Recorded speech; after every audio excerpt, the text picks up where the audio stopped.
Bapak Ibu Saudara yang terkasih di dalam Tuhan. Shalom, selamat pagi. Setiap kita siap untuk menikmati hadirat Tuhan.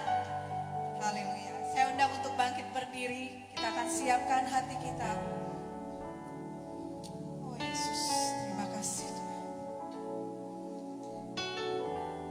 Bapa, kami mau bersyukur Tuhan untuk segala anugerah yang baik bagi kami. Terima kasih Tuhan, segala perbuatan-Mu ajaib bagi kami. Dan saat ini kami datang membawa hati kami. Dan pagi ini kami sama-sama ingin rindu sekali menikmati hadirat-Mu Bapa. Kami ingin mengalami perjumpaan kami dengan Engkau Tuhan. Lawat kami Bapa, lawat kami Yesus.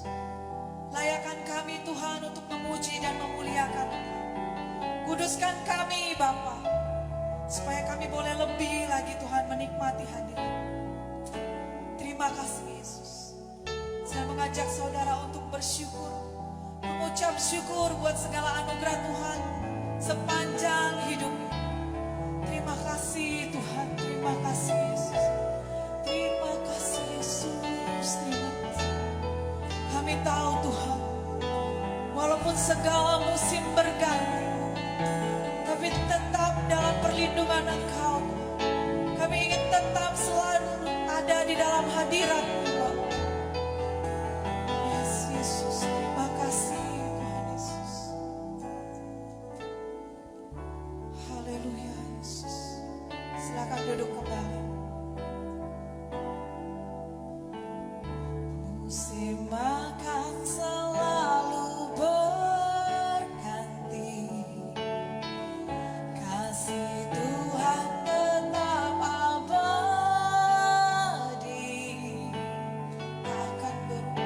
takkan berubah sampai selamanya.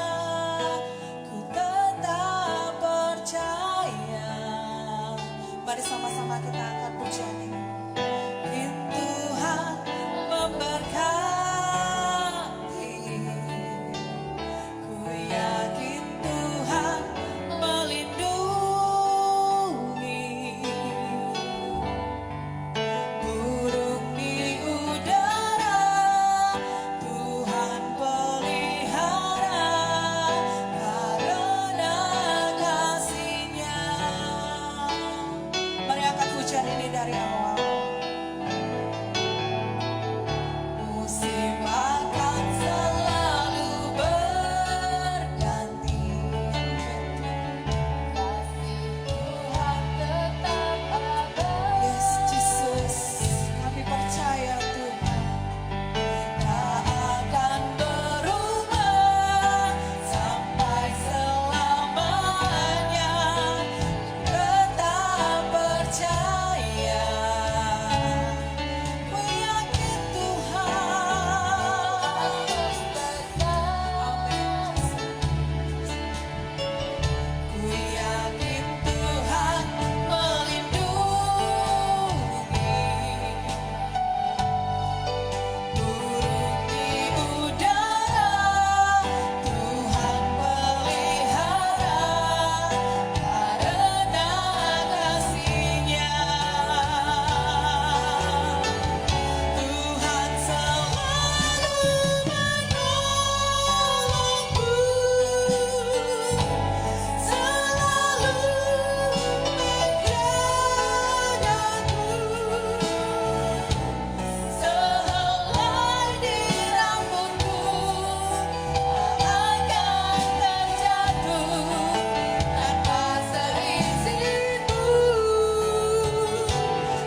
siapkan hati untuk memberikan persembahan. Tuhan Allah Bapa kami, saat ini kami akan memberikan persembahan korban kami yang terbaik buat Engkau Bapa. Kami mengucap syukur buat segala kebaikan-Mu Tuhan. Terima kasih Bapa. Haleluya, amin.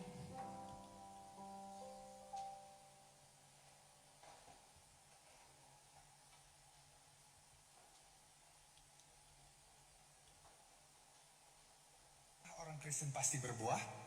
Sebagai orang percaya, hidup kita harus senantiasa berbuah agar supaya memberikan kesaksian untuk orang lain dan sebagai bukti dari hasil kerja Roh Kudus. Jadi apa itu sebenarnya buah roh? Galatia 5 ayat 22-23 berkata, tetapi buah roh ialah kasih, sukacita, damai sejahtera, kesabaran, kemurahan, kebaikan, kesetiaan, kelemah lembutan, penguasaan diri. Tidak ada hukum yang menentang hal-hal itu. Kalau kita lihat secara biologi, buah adalah sesuatu yang dihasilkan oleh sebuah pohon sebagai bagian dari proses pertumbuhannya. Buah yang dihasilkan oleh sebuah pohon ditujukan untuk menyebarkan benih, dan proses tersebut bisa melalui berbagai macam cara. Benih tersebut bisa jatuh di tanah, terbawa oleh angin, dimakan oleh binatang atau manusia, dan seterusnya. Demikian juga dengan kehidupan orang Kristen. Hidup kita beberapa kali digambarkan seperti sebuah pohon. Kita ditanam, bertumbuh, lalu menghasilkan buah. Dalam konteks kekristenan, buah roh adalah sesuatu yang keluar dari kehidupan orang percaya setelah bertumbuh dalam Kristus. Dan pada akhirnya, buah tersebut ditujukan untuk menyebarkan benih firman Tuhan kepada semua orang. Ketika seseorang lahir baru dan mempunyai iman percaya kepada Yesus sebagai juru selamat, maka orang itu akan mengalami transformasi dalam kehidupannya yang dikerjakan oleh Roh Kudus. Apabila kita mengizinkan Roh Kudus bekerja, Dia akan memberikan karunia-karunia untuk melayani dan memanifestasikan sifat-sifat Allah melalui perilaku kehidupan kita, orang percaya. Sebab buah roh bukanlah sifat alamiah, melainkan karakter orang percaya yang diperbaharui karena melekat kepada Kristus. Dan ini merupakan sebuah tanda dari kedewasaan rohani. Sekarang kita akan membahas beberapa pertanyaan yang sering dibicarakan seputar buah roh. Yang pertama adalah, apakah seseorang bisa menunjukkan nilai-nilai kebaikan tanpa pendiaman Roh Kudus? Untuk bisa berbuat baik, seseorang tidak harus mengenal Roh Kudus. Banyak orang dunia berbuat kebaikan yang bahkan kadang terlihat seakan-akan lebih baik dari orang percaya. Hal ini karena semua orang dimanapun mereka berada dan dari budaya atau keluarga apapun bisa menerima dan menyetujui prinsip-prinsip buah roh. Namun ada perbedaan yang mendasari prinsip-prinsip dari buah roh tersebut antara orang percaya dan orang dunia. Bagi orang percaya, prinsip-prinsip buah roh dilakukan untuk memuliakan Tuhan. Semua ditujukan untuk menyenangkan Dia, dan firman Tuhanlah yang menjadi standar untuk prinsip tersebut. Tetapi untuk orang dunia, yang hidupnya dikuasai oleh kedagingan dan tidak didiami serta dituntun oleh Roh Kudus, prinsip perbuatan baiknya didasari oleh pemahaman orang itu sendiri dengan motif yang berbeda-beda. Pertanyaan yang kedua adalah, apakah orang yang kelihatan berbahasa roh pasti menunjukkan buah roh dalam kehidupannya? Seseorang bisa saja berdoa dalam bahasa roh, tetapi masih hidup dalam kedagingan serta tidak menunjukkan tanda-tanda buah roh. Sebab dibutuhkan upaya oleh orang percaya supaya Roh Kudus senantiasa bekerja penuh, memimpin, dan membentuk karakter Kristus di dalam diri kita masing-masing. Sekali lagi, hal ini sama seperti sebuah pohon. Agar menghasilkan buah, maka pohon tersebut harus dirawat dan diberikan nutrisi supaya bisa bertumbuh dan menghasilkan buah. Seperti yang tertulis dalam Mazmur 1 ayat 1-3. Jadi, berbahasa roh tidak menjamin bahwa buah roh ada di dalam kehidupan seseorang. Bagaimana caranya supaya bisa menghasilkan buah roh?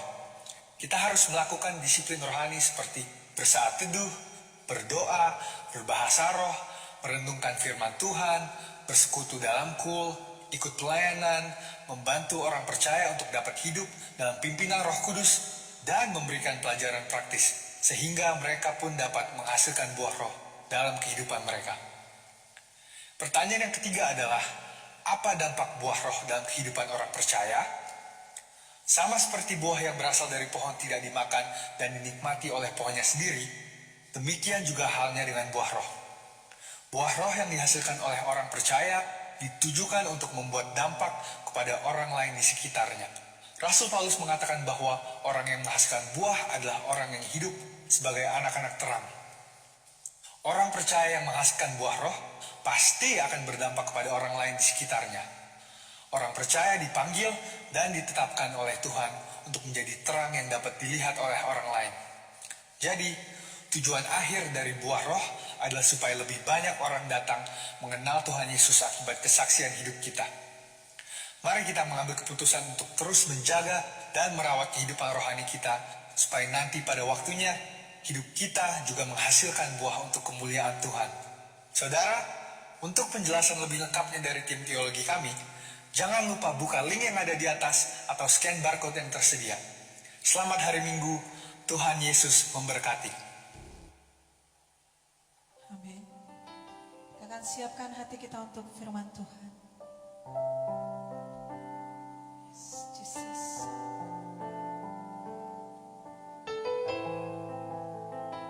Amin, Tuhan.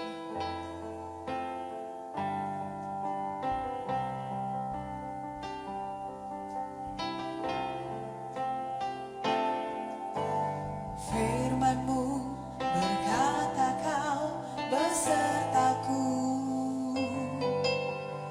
maka kuat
Yesusku, Rajaku. Mari sambil angkat tangan kita kepada Tuhan, katakan,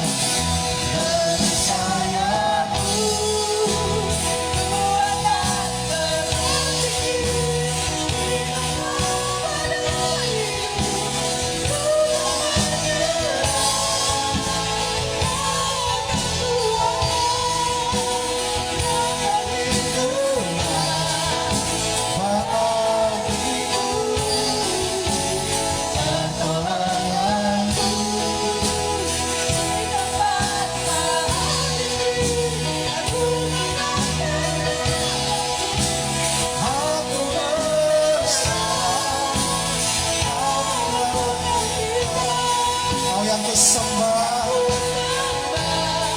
Yesus.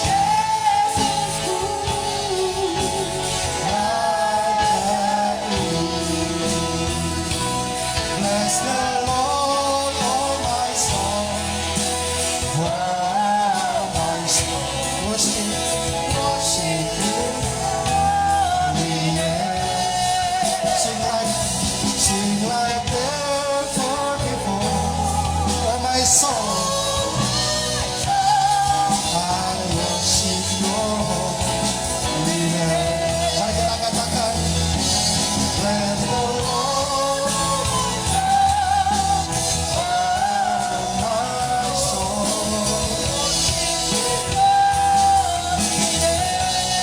Sing like never.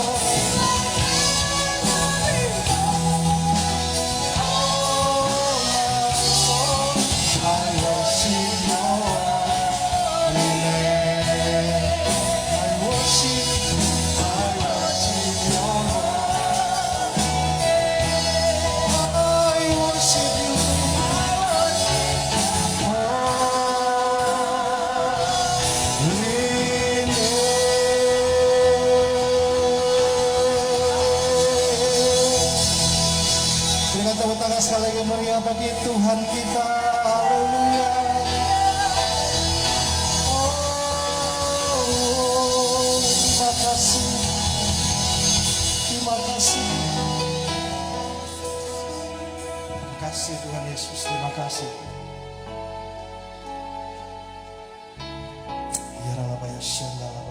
Terima kasih Tuhan.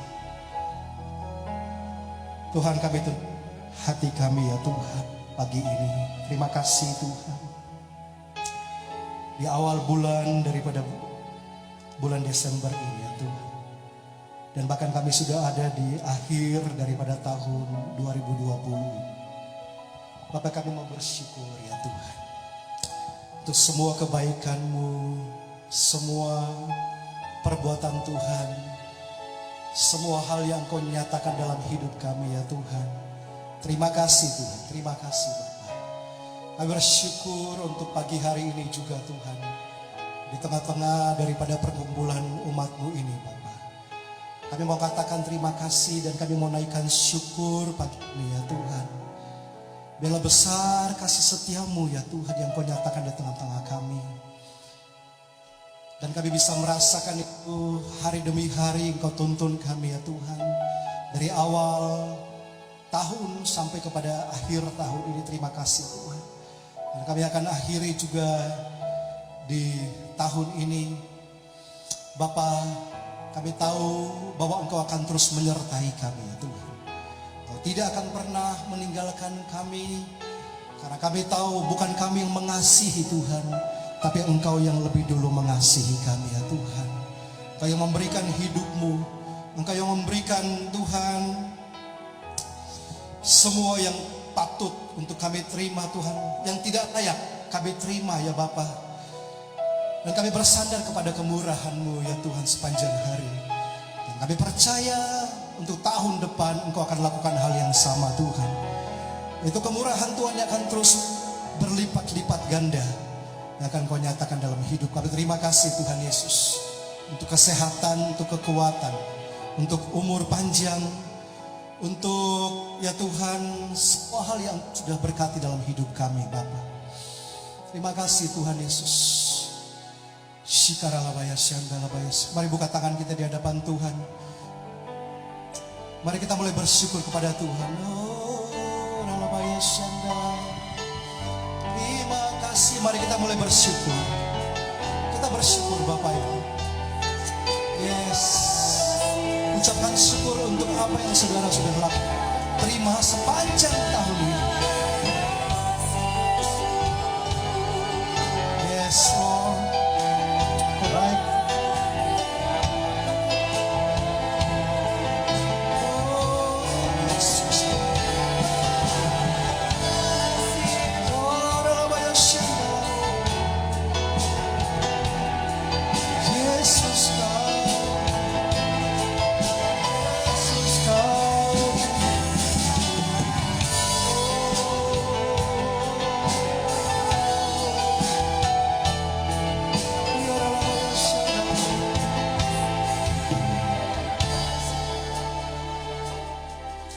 Dan hari ini kami mau mendengar firman Tuhan. Sebelum nanti kami akan masuk dalam perjamuan kudus, kami berdoa, biarlah sampaikan isi hati Tuhan di tengah-tengah kami. Biarlah ini menjadi pedoman, menjadi kekuatan. Firman-Mu yang akan mengubah hidup kami ya Tuhan. Terima kasih banyak Tuhan Yesus. Di dalam nama Yesus kami berdoa dan mengucap syukur yang percaya dan diberkati Tuhan, bersama-sama katakan amin, amin. Puji Tuhan. Silakan duduk Bapak Ibu yang dikasihi dalam Yesus. Selamat pagi, shalom. Ya. Pertama-tama saya mengucapkan terima kasih kepada gembala di sini, Pak Aning dan semua staf, Pak Yanto, Pak Robin dan teman-teman lain, Andreas yang tidak sempat saya sebutkan ya. Saudara, hari cek sampaikan satu firman Tuhan ya, tentang kita tahu bahwa negeri kita sedang dilanda ya oleh apa yang namanya pandemi ya, yaitu tentang virus yang kita tahu sudah begitu meresahkan, membuat kita semua takutan. Pokoknya kalau ada orang yang batuk aja, nah udah, itu langsung kita bilang apa? Ya semua dicap seperti itu saudara ya, sehingga yang ditebak itu adalah ketakutan ya, ketakutan. Dan saudara tahu bahwa musuh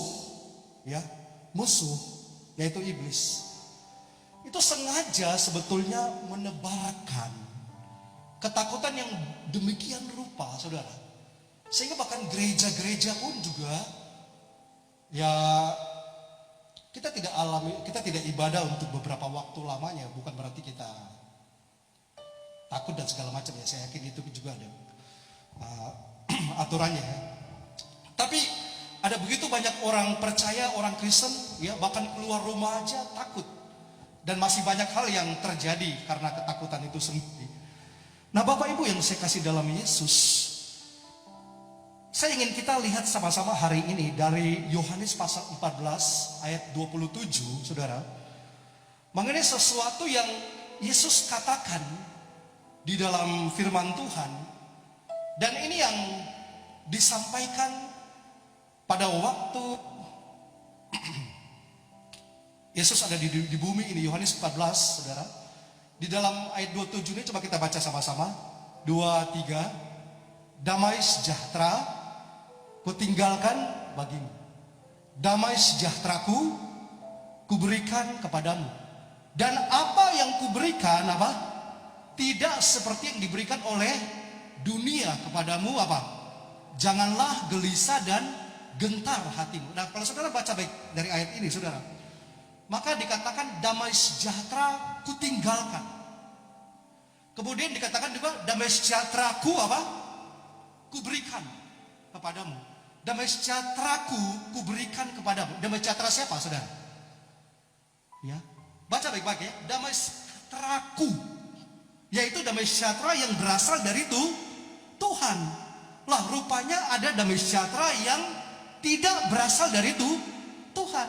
Kenapa? Karena di ayat selanjutnya dikatakan, di kalimat selanjutnya, apa yang, bukan, tetap 27. Apa yang kuberikan, perhatikan, seperti yang diberikan oleh dunia. Jadi kalau ada orang bilang dia merasa puas hidupnya karena damai sejahtera yang dia dapatkan dari dunia, saudara, maka itu harus hati-hati karena itu adalah sejahtera yang palsu. Katakan palsu. Damai sejahtera yang tidak kekal. Ya, tapi Tuhan katakan damai sejahteraku. Nah, pernah tahu bahwa arti kata shalom? Arti kata shalom itu apa, saudara? Nah, di dalam bahasa Ibrani, ya sedikit ya, ini aja. Kata shalom dalam bahasa Yunani, ya, itu adalah Irene, ya, kayak nama orang ya, Irene, ya, E-I-R-E, Irene, ada yang nama Irene. Nah, itu dalam bahasa Yunani, tapi waktu Yesus hidup, saudara, dia menggunakan bahasa Ibrani pada waktu itu. Sehingga kata yang dipakai itu adalah shalom, damai sejahtera, shalom, ya. Jadi Yesus memakai kata shalom di dalam ayat 27 tadi. Nah, arti kata shalom ini sama, ya, sedikit, sama dengan arti kata keselamatan. Sekali lagi, arti kata shalom itu sama dengan kata keselamatan. Ya, kita tahu keselamatan itu kalau kita lihat di kata aslinya itu adalah apa ya? Keselamatan itu soteria. Ya, saudara yang ikut kom pasti tahu itu. Soteria. Nah, sekarang saya ingin gabungkan kedua ini. Karena shalom itu sebetulnya hampir sama dengan kata keselamatan. Nah, perhatikan. Arti daripada shalom, apa arti shalom? Nah, kita hanya kenal arti shalom adalah damai sebetulnya tidak hanya kata damai sejahtera, karena dia mengandung kata yang sama dengan keselamatan. Maka artinya, saudara, sekarang saya tanya lagi, apa artinya keselamatan? Apa artinya keselamatan? Masuk surga. Ya, atau kita tahunya itu pokoknya keselamatan masuk surga, mati masuk surga. Sebetulnya kata keselamatan ini, saudara, itu berbicara tentang kesehatan. Kata keselamatan bicara tentang tidak gelisah. Katakan tidak gelisah. Kata keselamatan bicara tentang atau artinya adalah tidak bingung dan segala macam. Keselamatan itu bisa dikembangkan lagi, artinya berkat, kehidupan, dan semua yang luar biasa. Jadi waktu Yesus katakan damai sejahteraku, ku tinggalkan bagimu. Dia tidak sedang bilang kepada saudara untuk kejar damai sejahtera ini. Ada begitu banyak pemahaman kita yang keliru, bahwa untuk mendapatkan damai sejahtera, ya begini saudara, ini sedikit membongkar ini ya, kita punya pemikiran. Kita harus berusaha untuk bisa dapatkan damai sejahtera ini, saudara.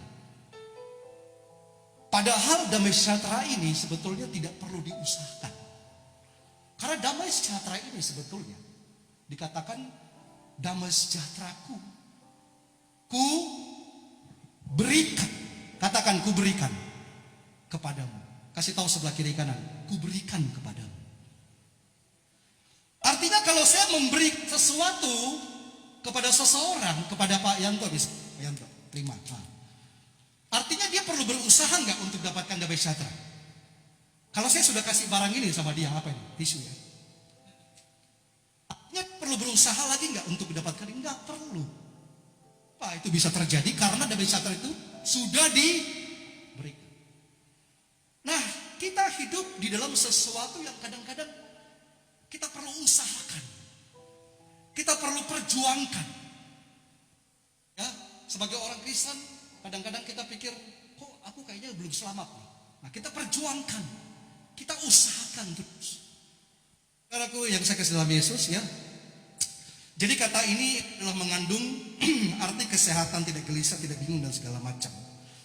Nah, kenapa kita nggak boleh gelisah, saudara, dan gentar? Dikatakan di situ ya, di bagian terakhir, janganlah gelisah dan gentar hatimu. Ya, janganlah gelisah dan gentar hatimu.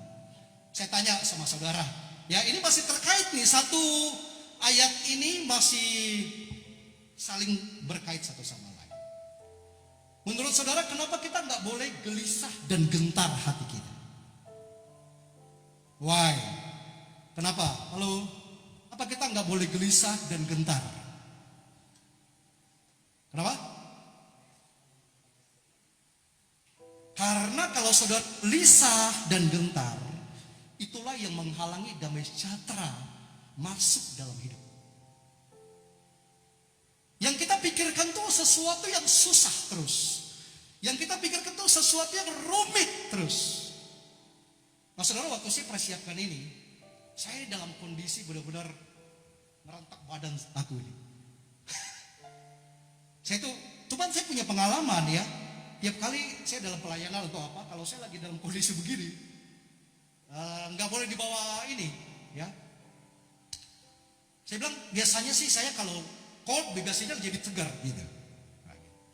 Nah, saya benar-benar sampai tadi saya harus singgah ke Taksam, ya, Singkawang 55 itu, ya baru buka itu, ya saya minum teh, saya minum apa di situ untuk segerin badan, sampai keluar semua keringat. Saya lagi keringat ya, untuk saya pakai baju dalam, ya, keringat. Saya tidak mau, ya, saya tidak pikirkan itu. Bukan berarti saya bilang, saya nggak sakit. Bukan. Cuman saya pikir ya, bahwa udah, pokoknya aku melayani, gitu ya. Jadi sudah enak badan, sudah enak. Janganlah gelisah dan gentar. Ya, jadi kalau saudara dalam hidup saudara ingin damai sejahtera, buang semua kegelisahan dan semua yang bisa membuat saudara gentar dalam hidup saudara. Nah, mari kita buka kitab kita dalam 1 Petrus pasal 5 ayat sampai 8. 1 Petrus pasal 5 ayat yang ke-6 dan ayat yang ke-8 ya. Nah, kita perhatikan di sini saudara. Saya masih bicara hari ini mengenai damai sejahtera.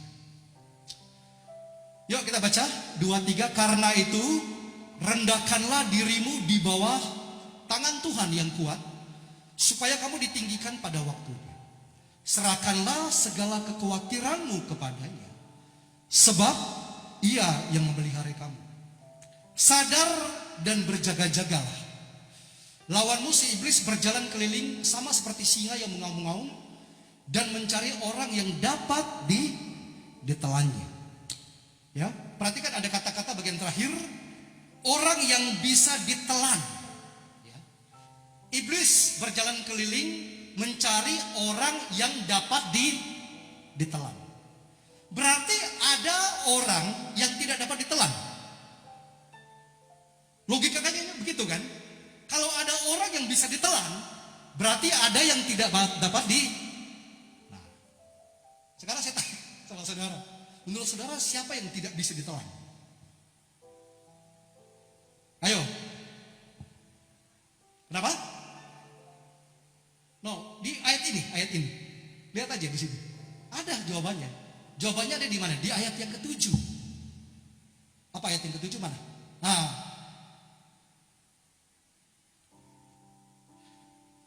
serahkanlah segala kekhawatiranmu kepadanya, sebab Ia yang memelihara kamu.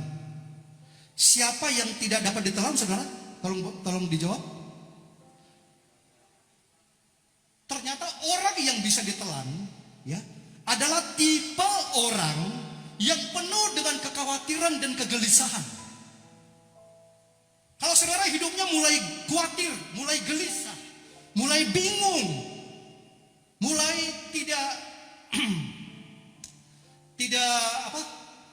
saudara mulai goyah dengan iman saudara, maka saudara adalah mangsa untuk iblis, saudara, menelan saudara.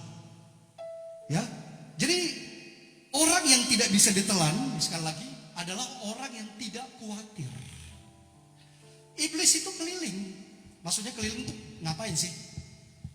Ya dia nyari aja orang khawatir, orang yang hidupnya tidak tenang, Orang yang hidupnya itu selalu mikirnya di luar apa, saudara? Sesuatu yang belum tentu terjadi. Ada saudara di sini orang yang begini, kritis, selalu berpikir sesuatu yang belum terjadi. Saya ada jemaat saya. Jemaat saya tuh gini, saudara, ya. Pokoknya dia dengerin khotbah siapapun, ya, dia dengerin semuanya. Setelah itu khotbah yang ada lagi, dia dengerin lagi. Ya khotbah saya dia dengerin. Besok khotbah ini dengerin. Semuanya dia percayai atau gimana gitu. Jadi dicampur semua. Lalu kemudian dia suruh saya doain. Saya doain, oh, puji Tuhan, dia telepon, wah gini baik segala macam. Tapi besok-besok, saudara, dia mulai khawatir lagi dengan dirinya dan dia tidak pede bahwa dia sudah dibebaskan, dilepas. Akhirnya dia datang kepada hamba Tuhan sama. Saya bilang, ibu kalau belum diangkat itunya, pola pikirnya, maka akan jadi sasaran empuk iblis. Langsung ini sederhana sekali, saudara. Yang sederhana sekali. Saudara, damai sejahtera yang terima yaitu shalom. Rupanya tidak perlu saudara perjuangkan. Tidak perlu saudara cari. Tidak perlu saudara berusaha untuk, karena damai sejahtera itu sudah diberikan kepada saudara. Nah, caranya bagaimana, saudara? Caranya bagaimana supaya kita hidup di dalam damai sejahtera? Nah, saya akan selesaikan beberapa ini. Kita coba ya, ini ya. Oke. Ayat 7, saudara lihat. Dimulai dengan kata apa? Serahkan, ya. Atau menyerahkan. Katakan, serahkan. Ini kata penting loh, saudara. Kata serahkan ini penting. Kalau saudara buka nanti di dalam kamus Oxford Inggris, maka kata menyerahkan ini, saudara tahu nggak arti kata menyerahkan ini? Artinya begini, saudara. Saya cari ini contohnya. Apa ini? Ini deh, ini. Artinya ya, karena artinya begini. Arti kata menyerahkan adalah melontarkan dengan sekuat tenaga ke arah tertentu. Sekali lagi, melontarkan. Melontarkan itu apa? Melempar ya. Melempar dengan sekuat tenaga ke arah tertentu. Ya, contoh ya. Ini saya lempar ke Pak Yanto ya, contoh. Tidak. Tidak mungkin. Contoh aja ya. Saya lempar Pak Yanto dengan kuat, pak. Dan dia akan tangkap itu. Ya saudara ya. Nah, ini kata yang baik sekali untuk melempar. Saudara begini caranya. Saudara mau keluar dari tekanan. Saudara mau hidup tetap dalam damai sejahtera Allah. Tidak mau dikuasai oleh kekhawatiran dunia ini, saudara. Caranya begini, pada waktu saudara merasakan kekhawatiran dalam hidup saudara, maka saudara harus cepat melempar kekhawatiran itu. Sesuatu di dalam pikiran saudara yang terus berputar ini. Lempar kemana? Halo? Lempar kemana saudara? Hah? Lempar kemana? Ayo. Gak apa-apa, santai. Yes. Memang pendeta ini kalau jawabnya mantap kali. Lempar ke Yesus, benar. Waktu saudara mendapatkan satu tekanan, lempar segera kepada Yesus, saudara. Makanya banyak orang stres itu kenapa? Karena kekhawatiran dipendam lama-lama. Sudah gitu salah Tuhan ya. Kok Tuhan gak ada? Ya elah. Kan bilang aku udah kasih. Nah saudara, ini yang kadang-kadang membuat hidup kita tertahan di dalam berkat Tuhan. Ini yang kadang-kadang membuat hidup kita tidak bisa melesat ke dalam ke depan sana. Nah, kita senantiasa menggenggam kekhawatiran itu. Segala sesuatunya kita pikirkan, segala sesuatunya kita khawatirkan, ya. Segala sesuatunya kita pendam di dalam hati dan stres. Orang bisa stres itu, saudara. Karena apa? Karena dia tidak melempar. Dia tidak menyerahkan kepada Yesus. Nah, ada satu lagi, saudara, soal damai sejahtera ini yang kita perlu pelajari. Yaitu, saudara, damai sejahtera yang diberikan. Coba balik lagi kepada Yohanes 14 ayat 27. Kita baca ayat ini sekali lagi. Damai sejahtera kutinggalkan bagimu. Sama-sama, yuk. Damai sejahteraku, perhatikan ya. Damai sejahteraku. Artinya bukan damai sejahtera dunia. Damai sejahteraku. Nah, nanti saya jelaskan kenapa Yesus tuh sudah memberikan damai sejahtera ini. Damai sejahteraku ku berikan kepadamu, saudara. Dan apa yang ku berikan tidak seperti yang diberikan oleh dunia kepadamu. Wah, ini luar biasa. Tidak seperti yang diberikan oleh dunia kepada saudara. Beberapa dari kita mungkin merasakan sesuatu ketenangan kalau kita bisa menghibur diri kita dengan hal-hal dunia. Tapi kita bisa saksikan sendiri bagaimana kekosongan ada. Kekosongan itu akan tetap ada. Dan banyak orang yang akhirnya larinya ke narkoba, banyak orang yang akhirnya larinya ke obat-obatan, banyak orang yang depresi, banyak orang yang akhirnya meninggalkan hidup mereka karena mereka tidak memberikan atau tidak mengambil ya damai sejahtera. Bahkan dikatakan di sini, dan apa yang kuberikan tidak seperti yang diberikan oleh dunia kepadamu, janganlah gelisah dan gentar hatimu. Saudara, mari kita katakan bahwa damai sejahtera Tuhan itu sebetulnya sudah diberikan. Katakan sudah diberikan. Coba kasih tahu sebelah kanan kiri saudara, damai sejahtera itu sudah diberikan. Jadi saudara nggak perlu usahakan, saudara nggak perlu perjuangkan damai sejahtera itu. Pak, aku bisa dapat damai sejahtera kalau aku pergi ke tempat-tempat yang gimana? Pak, aku bisa dapatkan damai sejahtera kalau aku bisa bertemu dengan orang-orang tertentu. Sekali waktu Yesus berjumpa dengan seorang perempuan Samaria. Masih ingat ceritanya? Waktu itu saudara, dia sudah punya suami ya, berapa itu? 5, 6 ya. Tapi hidupnya gak pernah apa saudara? Gak pernah damai terhadap suami yang pertama, kedua, ketiga, keempat, kelima, bahkan yang terakhir. Dia gak pernah, dia berpikir ya, ada orang-orang itu yang larinya ke duit. Pokoknya kalau dia udah dapat duit, wow, senang. Ada orang-orang yang harus damai itu kalau apa saudara? Makan. Gitu. Ada orang yang memang kehidupannya seperti perempuan ini. Dia cari satu.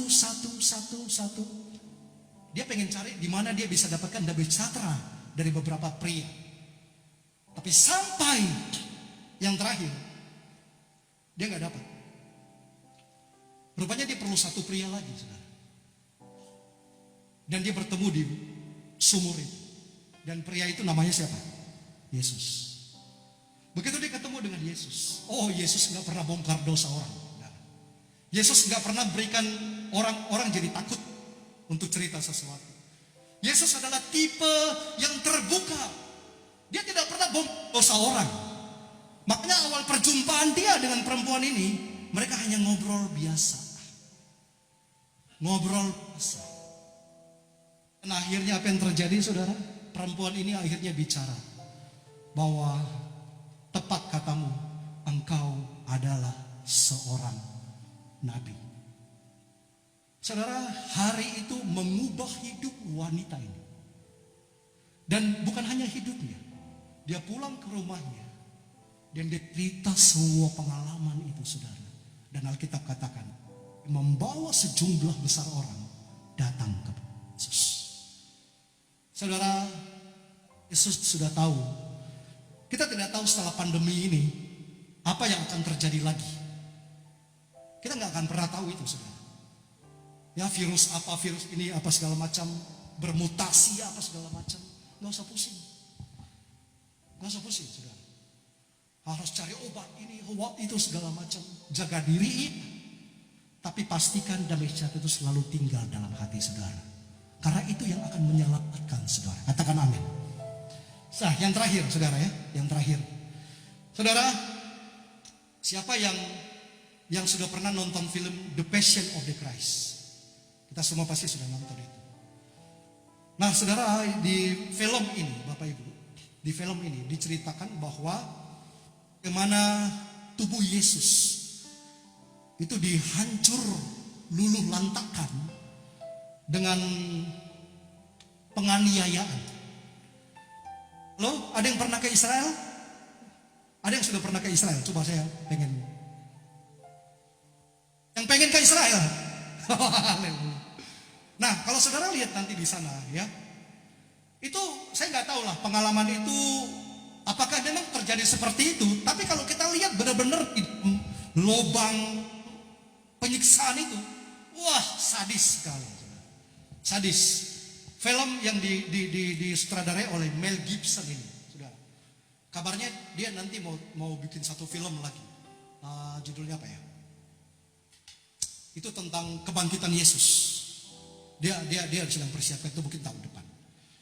Nah, saudara, waktu itu Yesus benar-benar tubuhnya hancur. Kalau saudara baca di dalam kitab Yesaya, maka film Mel Gibson ini sebetulnya belum apa-apa. Kalau saudara baca di dalam kitab Yesaya, dikatakan bahwa wajah Yesus itu sampai enggak bentuk. Dan orang tidak mengenalinya lagi. Itu berarti hancurnya itu udah enggak karu-karuan. Nah, tapi saudara tahu bahwa semua yang Yesus lakukan itu karena ditimpakan ke badannya, ditimpakan ke tubuhnya. Apa yang ditimpakan? Dosa saudara dan saya. Sakit penyakit saudara dan saya. Kelemahan saudara dan saya. Kekurangan saudara dan saya. Kemiskinan saudara dan saya. Dan kutuk saudara dan saya. Ditimpakan semua ke Yesus. Maka saya berani katakan kepada saudara, bahwa kalau saudara terima damai sejahtera dari Tuhan yang Tuhan berikan, itu wajar. Karena Yesus sudah tanggung semuanya. Saudara nggak perlu tanggung. Kenapa di kayu salib satu perkataan Yesus dia katakan apa? Eloi, Eloi. Apa? Sambung. Lama sabachthani. Artinya apa? Allahku, Allahku, mengapa engkau? Kenapa Yesus katakan itu? Allahku, Allahku, mengapa engkau tinggalkan aku? Dan Bapa berpaling dari Yesus. Kenapa itu terjadi, saudara? Yesus lakukan itu supaya Tuhan tidak akan meninggal, saudara. Bapa, ya, Allahku, mengapa engkau tinggalkan aku? Dan itu dialami oleh Yesus supaya saudara dan saya tidak ditinggalkan Bapa. Nah, kita lihat sekali lagi ya. Yesaya 61 ayat 7. Yuk. Yesaya pasal 61 ayat 7. Yes, ini ayat yang luar biasa saudara. Yuk kita baca 2-3. Sebagai ganti bahwa kamu mendapat malu 2 kali lipat, dan sebagai ganti noda dan ludah yang menjadi bagianmu, kamu akan mendapat warisan apa? 2 kali lipat di negerimu, dan sukacita abadi akan menjadi kepunyaanmu. Saudara, di Israel arti kata ini akan mendapat warisan 2 kali lipat dari negerimu, dan sukacita abadi akan menjadi kepunyaan. Nah, arti kata shalom tadi selain damai sejahtera ada juga yang lain, ya. Rupanya arti kata shalom itu sama dengan kata shalem. Shalem, coba katakan shalem. Shalom itu shalem. Nah, kalau Pak Yanto misalnya tiba-tiba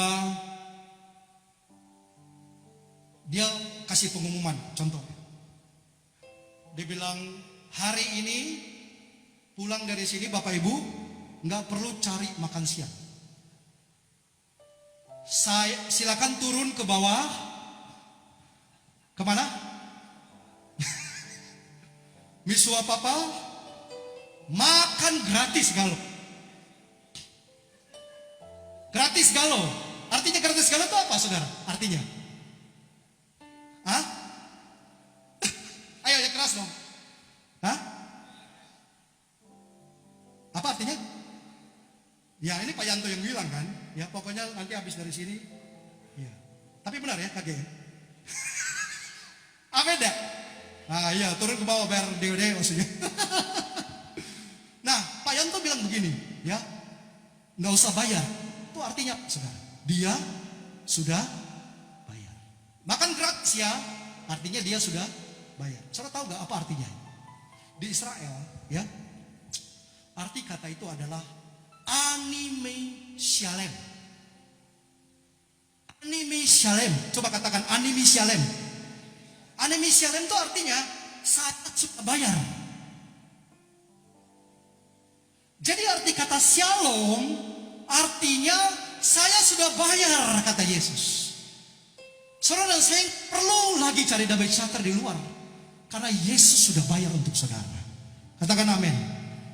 Jadi ngapain kita harus cari di luar? Karena anime shalem. Wow. Amin. Ya, Yesus sudah bayar anime shalem. Oke. Jadi hari ini ingat baik-baik habis ibadah turun semua ke bawah bayar masing-masing. Ya. Oke ya, saudara ya. Nah, saya pikir ini yang kita perlu ini Yesus sudah katakan shalom. Shalom itu. Yohanes tadi balik ke Yohanes pasal 4. Artinya Yesus katakan damai sejahtera ku tinggalkan bagimu. Damai sejahtera ku berikan kepadamu. Why? Kenapa harus ku tinggalkan, ku berikan? Karena aku sudah membayarnya. Kapan damai sejahtera itu dibayar oleh Tuhan? Waktu kapan?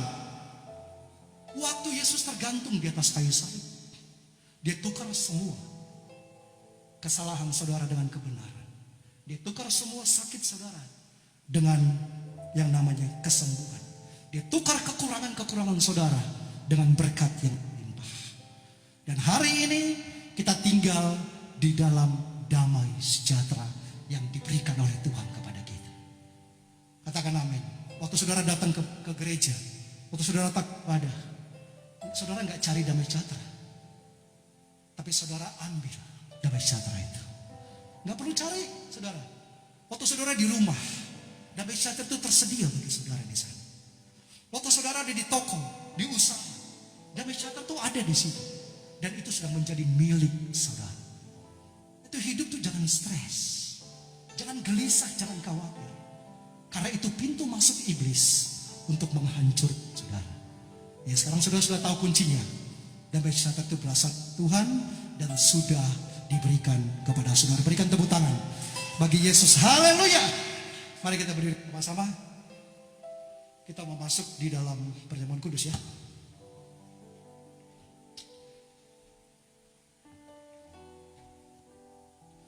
Silakan hamba-hamba Tuhan yang melayani, kita akan berdoa. Bapa, dalam nama Yesus, terima kasih Tuhan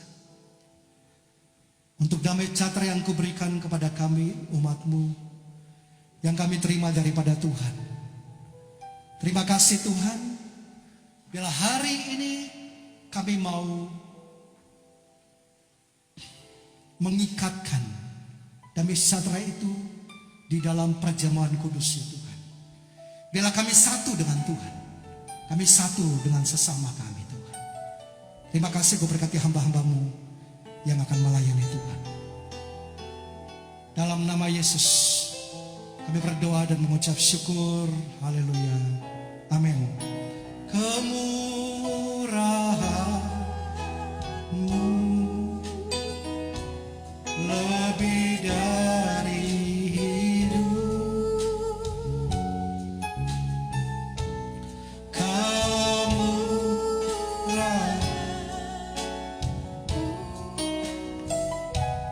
lebih dari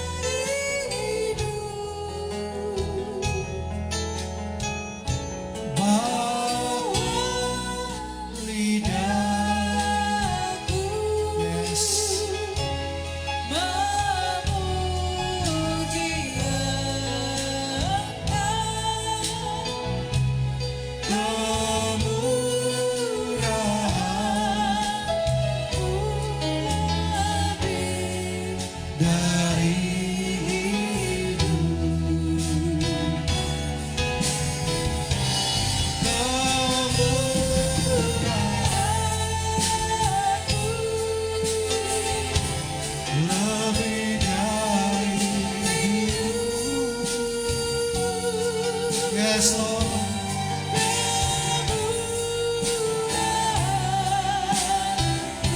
Lebih dari hidup.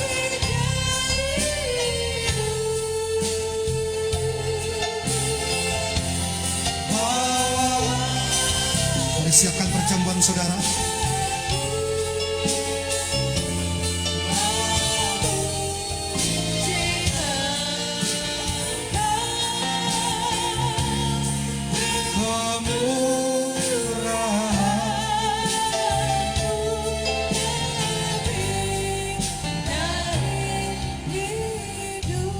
Ya, silakan saudara bisa buka.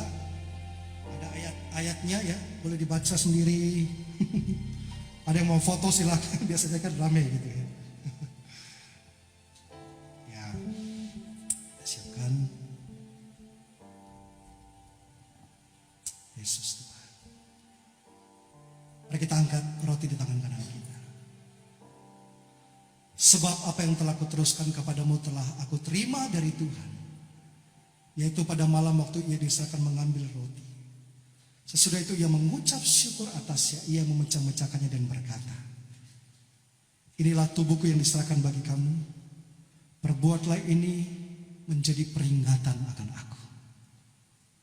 Saudaraku, bukankah roti yang atasnya kita ucapkan syukur ini adalah perjanjian yang baru di dalam tubuh Kristus? Mari kita makan di dalam nama Yesus.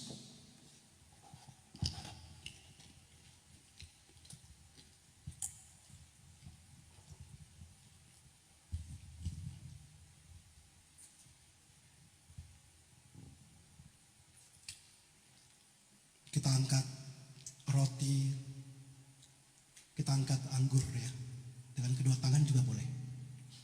Demikian juga yang mengambil cawan sesudah makan lalu berkata, cawan ini adalah perjanjian dimeteraikan oleh darahku.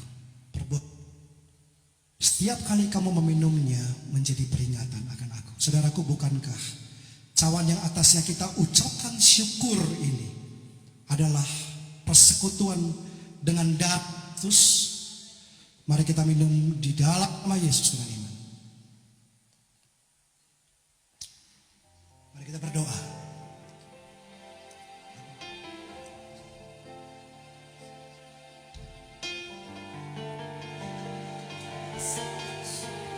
Yes. Yes, kiralah bayasya. Mari bersyukur kepada Tuhan, bersyukur. Terima kasih untuk cawan berkat-Mu ya Tuhan. Kami berdoa bulan ini ya Bapa. Oh, sesuatu yang ajaib Kau nyatakan kepada kami melalui perjamuan kudus ini. Haleluya. Mari bersyukur, bersyukur. Terima.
Sorak-sorai bagi Raja kita. Haleluya, haleluya.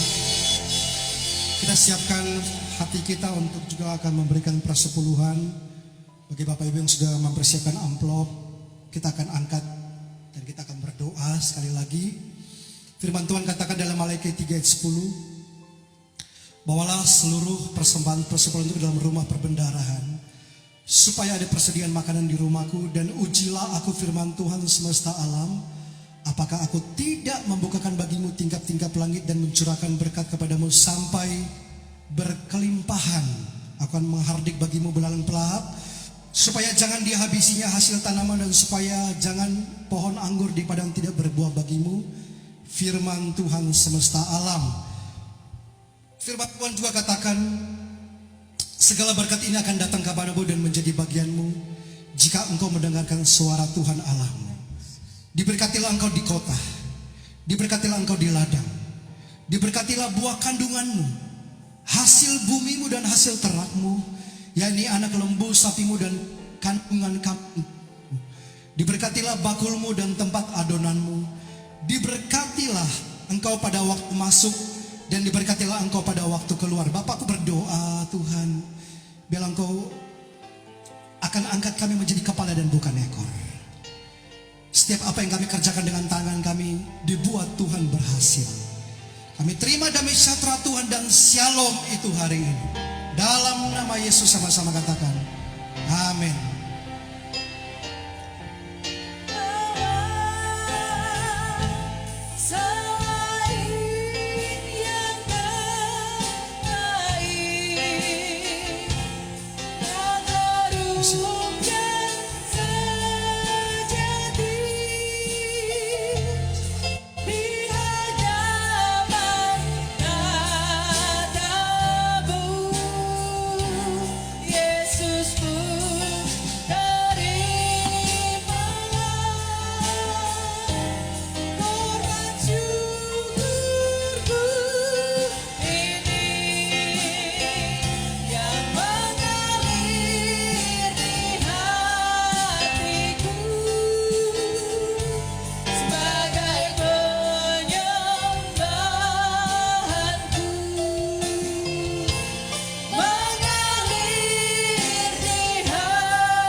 Bapa dalam sorga, kami mengucap syukur atas setiap kebaikan-Mu dalam hidup kami, Tuhan Yesus.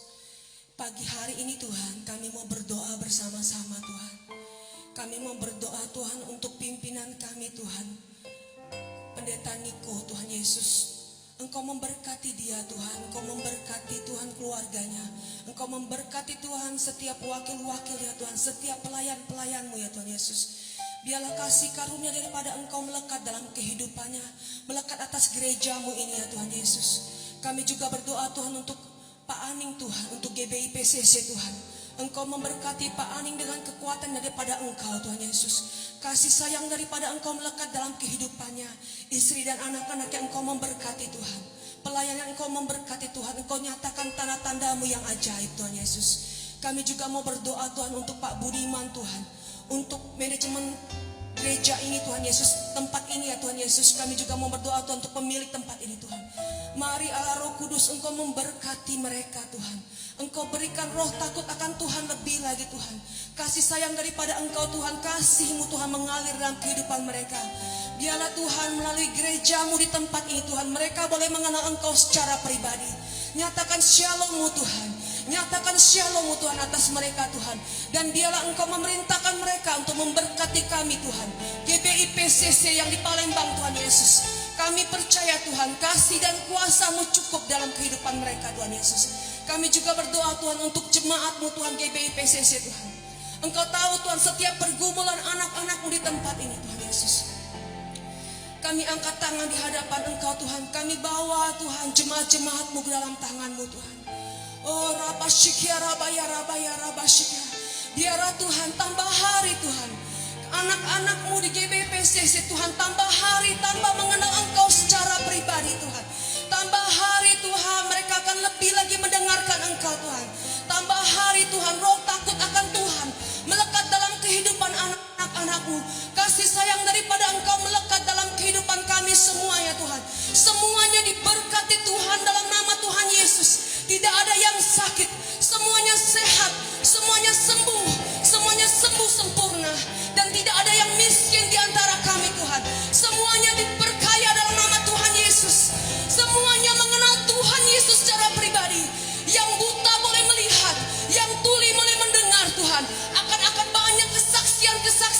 gerejamu Tuhan. Semuanya diberkati Tuhan secara luar biasa.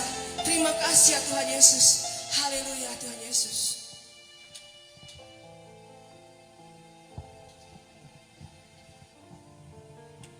Mari kita angkat kedua tangan kita di hadapan Tuhan untuk terima berkat. Kiranya berkat, damai sejahtera, shalom di dalam nama Allah Bapa, melalui anak yang tunggal Tuhan Yesus Kristus, serta persekutuan yang manis dari Roh Kudus akan terus menyertai kita semua, mulai dari hari ini sampai kedatangan Yesus Kristus yang kedua kali, menjemput kita di awan-awan yang permai, bahkan sampai selama-lamanya. Semua yang percaya dan diberkati Tuhan bersama-sama katakan amin.